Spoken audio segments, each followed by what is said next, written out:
ഇന്ന് ഫോട്ടോഗ്രാഫി എന്നത് കേവലം ഒരു തൊഴിൽ മേഖല മാത്രമല്ല, ലക്ഷക്കണക്കിന് ആളുകളുടെ അഭിനിവേശവും സർഗാത്മകതയുടെ ആവിഷ്കാരവുമാണ്.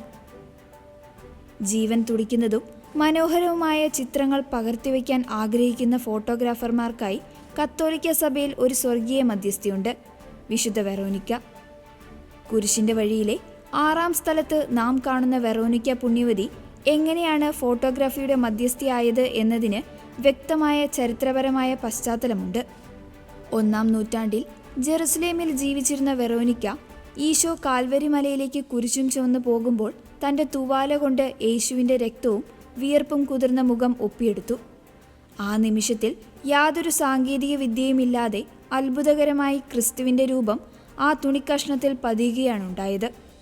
ലോകത്തിലെ ആദ്യത്തെ ചിത്രം അല്ലെങ്കിൽ ഛായാചിത്രം ഇങ്ങനെ തുണിയിൽ അച്ചടിക്കപ്പെട്ടതിനാലാണ് വിശുദ്ധ വെറോനിക്കയെ ഫോട്ടോഗ്രാഫർമാരുടെയും ഫോട്ടോഗ്രാഫിയുടെയും സംരക്ഷകയും മധ്യസ്ഥയുമായി സഭ വണങ്ങുന്നത്.